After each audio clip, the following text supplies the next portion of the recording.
Hi friends, welcome back to Beautifully Bookish Bethany, where I have new videos every week about books and the geeky mom lifestyle. Subscribe for more bookish videos and hit that notification bell if you want to be notified every time I release a new video.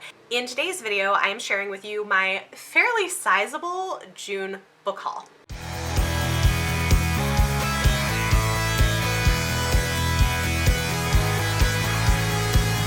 So, a lot more books in this haul than there have been in previous months. I have been buying a lot more books. Excuse if you hear construction noise in the background. I don't know what to do about it. It's like outside my window, so I'm sorry if there's like low-level noise. We're gonna just do our best. So I definitely bought a lot more books this month than I have in previous months, and I've also been gifted with quite a number of books and gotten some ARCs. I think I have something like 26 books to share with you guys this month, so definitely larger haul, maybe like the largest haul that I've done this year because I've been really trying to pare down. But I think this month in particular, in June, I have really been wanting to support indie bookstores, particularly Black-owned indie bookstores, and support Black authors. And so in light of that, I have been doing more book purchasing. So I particularly want to shout out one of my local Black-owned bookstores that I've been purchasing from online, and that is the Lit Bar. They are currently the only bookstore serving the Bronx, and they are great. So I have been purchasing some from them. I will also leave a link to lists of other Black-owned bookstores, indie bookstores that you guys can purchase from.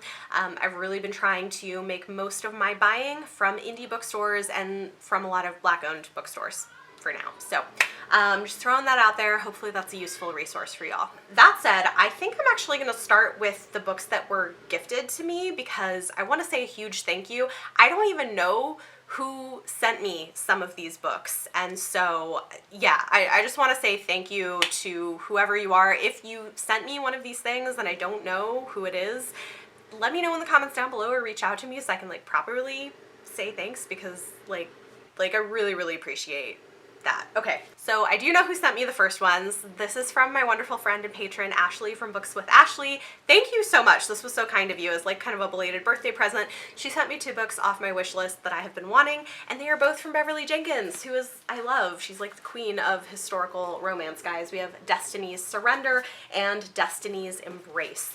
I have actually read the 3rd book in the series and own it, but didn't have the first 2, so now I do. And if you haven't read Beverly Jenkins, I know I talk about her a lot, but she's really wonderful. She does so much research and puts a lot of history of people of color that often isn't talked about into her books, so I would highly recommend.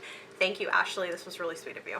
Then, I don't know who sent these to me. There was a note with it, but didn't like have a name. Somebody sent me 2 books in a series that I've been intrigued by. They are Kiss of Steel and Heart of Iron by Beck McMaster. So these are steampunk romances, and what's funny is the way that these kind of got on my radar in the first place is one of my friends and patrons, Jessie from the Tiny Tea Set. A couple months ago, we were supposed to read Heart of Iron by Ashley Poston as our Patreon book club pick, and she accidentally started reading this Heart of Iron instead, and then ended up kind of obsessed with the series. And hearing her talk about it, I was like, well, now I kind of want to read them, and so I put them on my Amazon wish list, and somebody like sent them to me. So thank you so much, whoever you are. I really appreciate it, and these look like a whole lot of fun. Guys, it is so hot in here. I kind of want to turn the air conditioner on, but I'm gonna wait. We're gonna wait. Then somebody named Ashley sent me a book. I don't know which Ashley this is because I know quite a few, and so if you are the Ashley who sent me this book, please tell me because I would love to know. This is The House in the Cerulean Sea by TJ Klune, and I'm super excited to have this. I really need to get to it soon, actually. I've heard really great things about this. Like, several people have recommended it to me and just generally recommended TJ Klune as a great author. I think this is his first adult novel published with Tor. He was an indie published book who writes like science fiction and fantasy, and now he's got books traditionally coming out through Tor and Tor Teen, and I'm really excited to give him a try. He is a queer writer in some way, and I don't know what this one is actually about. This one sounds really fun. A magical island, a dangerous task, a burning secret. Linus Baker is a by-the-book caseworker in the department in charge of magical youth. At 40, he lives in a tiny house with a devious cat and his old records for company, but his quiet life is about to change. Linus is summoned by extremely upper management and given a curious and highly classified assignment: travel to an orphanage on a distant island and determine whether 6 dangerous magical children are so dangerous, in fact, that they're likely to bring about the end of days. So it's like this mysterious island with these magical children, and like the tone of just the description sounds very much up my alley. So I definitely want to read this. Thank you so much to Ashley for sending this, and let me know who you are, because I'm not sure. Then another friend and supporter, Isabella over at the Feminist Bookworm, sent me a book that I'm really excited to have, also as kind of a belated birthday present. This is The Sound of Stars by Alekia Dow. I have been wanting to read this. It sounds so much fun, and it is a YA debut. It says, can the girl with the forbidden library and the alien who loves pop music work together to save the world? And it just sounds really, really wonderful. The main character is a queer, fat black girl with anxiety, and it's like about love of books and pop music and saving the world, and it sounds really, really fun. So I'm excited to give that one a try. Then my wonderful friend, Mara from Books Like Whoa, very kindly sent me a package. I've already opened these on Instagram, but I saved the paper. This is Blind Dates with a Book from the Ripped Bodice. It is a romance-only bookstore, and I think the only one that exists in the United States. It's in Los Angeles, and they do these blind dates with a book and you can't pick what you get when you do them online.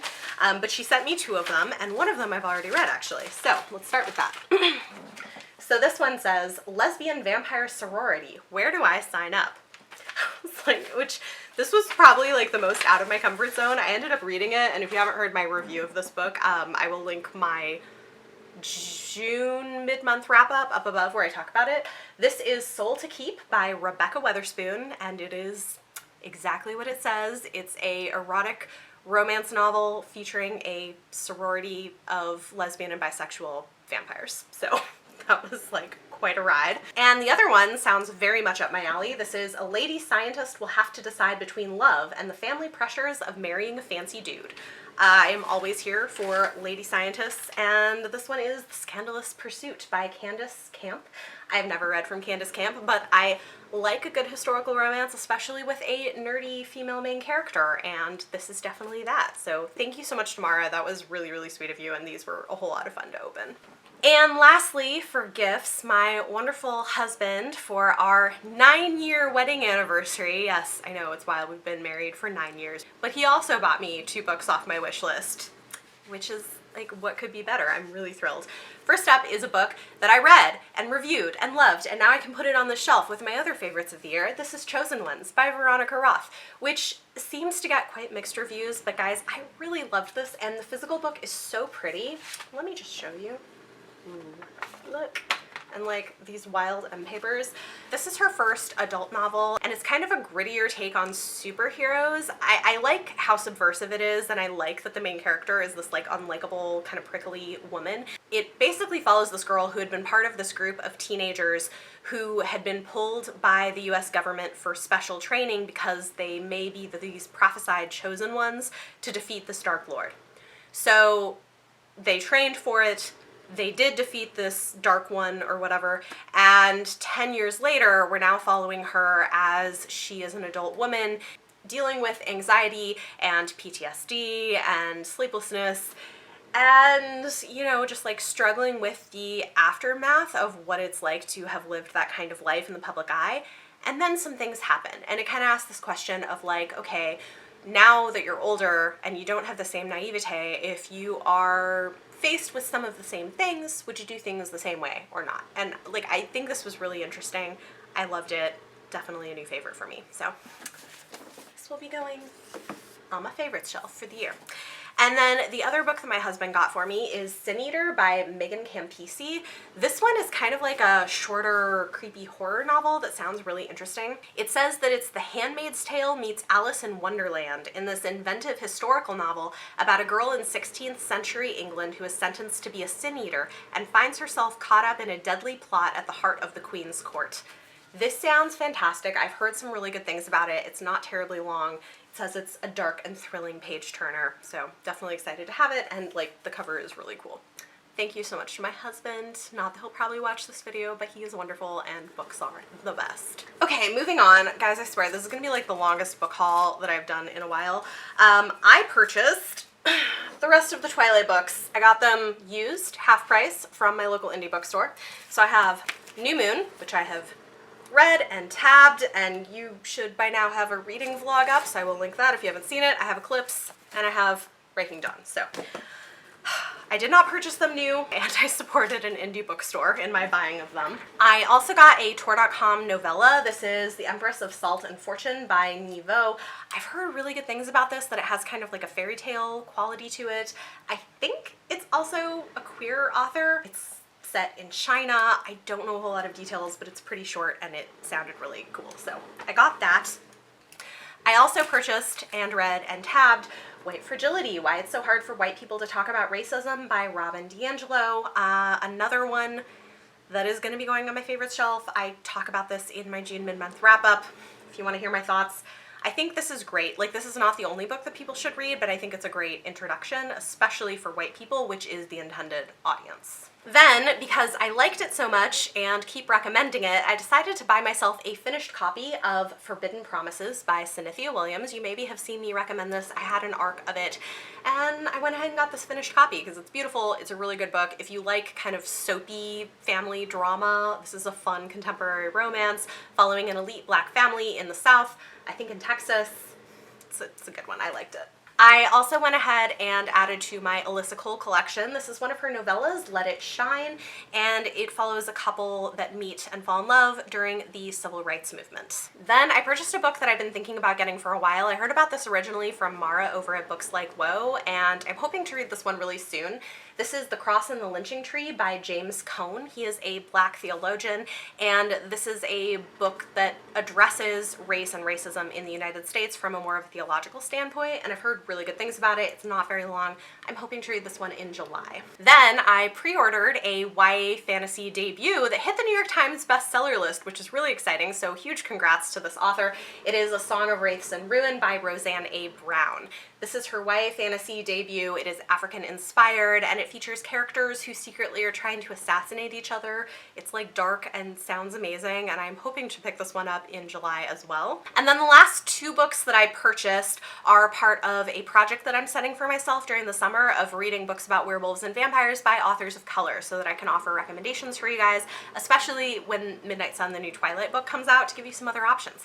So the two that I bought this month are My Soul to Keep by Tananarive Due. This is kind of a classic. It's a creepy book, but also kind of a dark love story featuring an African-American woman who is a journalist tracking down vampires, I think, and I think she falls in love with the vampire, and he's not supposed to fall in love, so definitely sounds like fun. And then I also picked up The Gilda Stories by Jule Gomez. This is the 25th anniversary edition, so it was published in 1991, and it says it became an instant lesbian classic. It begins in 1850s Louisiana, where Gilda escapes from slavery and learns about freedom while working in a brothel, and then is initiated into eternal life as basically a vampire. So this one sounds really interesting. Deals with a lot of issues, so adding that to my TBR as well. Then I have my Book of the Month box for June, and before I get into this, I want to say a couple of things because there's been a lot of discussion recently about Book of the Month, and I have been an affiliate for them. They have ended their affiliate program, at least for now, so I am no longer affiliated. I know a lot of people have canceled their memberships. I have not at this point, although I'm keeping an eye on kind of what they do moving forward, and I'll talk about why that is. A lot of you guys know that I did break ties with Book Outlet, who I had done sponsorships with, because of the way that they handled race in their Blogger Friend program and responded to all of that, etc. There were some issues that came up with Book of the Month Club where there were some legitimate questions about what the percentage of books by authors of color were, and questions happening on Instagram by a woman of color. I think a black woman had commented, and whoever was running their social media deleted those comments and blocked her. Eventually she was unblocked, but that started kind of a firestorm of issues around Book of the Month, and understandably I think like a lot of people at that point were like, we're kind of done with this. Book of the Month did come out with a apology and a pretty significant plan for change in the future, which I will link down below, and at least for me, that was kind of what I wanted to see. One thing that I think that whoever was running their social media seriously screwed up. Like, what they did was absolutely not okay, and hopefully that is being addressed internally. But as a company, part of why I'm waiting to see what they do is I think they have done a good job of, over time, championing diverse authors, queer authors, authors of color, and getting their books in more hands than they otherwise would be in. I saw some people saying, well, they didn't have a queer book during Pride Month, and they didn't have an Asian book during Asian History Month. Which, to me, I'm like, yeah, okay, like, probably their planning could have been better, but also they pretty recently did have a queer book, and they pretty recently did have books by Asian authors, and they do offer books by Black people. And could they do more? Yes, absolutely, and I think that's what they're committing to do. But at least for me, for now, I am continuing to support them as a subscriber. I was a subscriber before I was ever an affiliate, and at least for now I'm continuing on with that and keeping an eye on kind of how they do things going forward. So that's my stance. For those who are wondering, I've had some questions about it. I think that people should do whatever they're most comfortable with and whatever they believe in. I will say part of it is that I like the service that they offer at the price that they offer it. If there were a service that were comparable by a Black-owned company, I would be totally open to switching over to something else.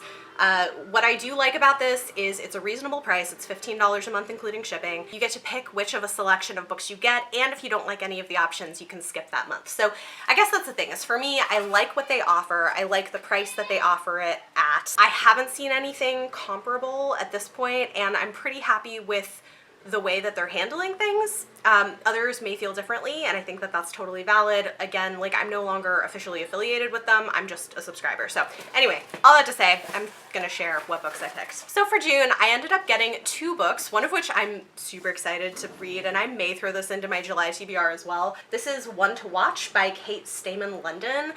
First of all, I love the cover. This is an adult contemporary romance that follows a TV show similar to The Bachelor having its first fat or plus size contestant, and I have heard really good things about it. I am a fan of the Bachelor franchise. I watch it a lot. I see the problems with it and critique it, but it's like the only reality TV show I like to watch, and I just love the concept behind this, and I think the cover is great. So yeah, really excited for that one. And then the other one I decided to pick up is Home Before Dark by Riley Sager. I have actually never read anything by Riley Sager, and I know people really love his books. He writes thrillers and kind of horror, and this one includes a haunted house as part of the story, so it sounded interesting and I decided to grab it. Okay, and finally I have 3 books that came in the mail this month for review. 1 was unsolicited, and 2 of them the authors reached out to me.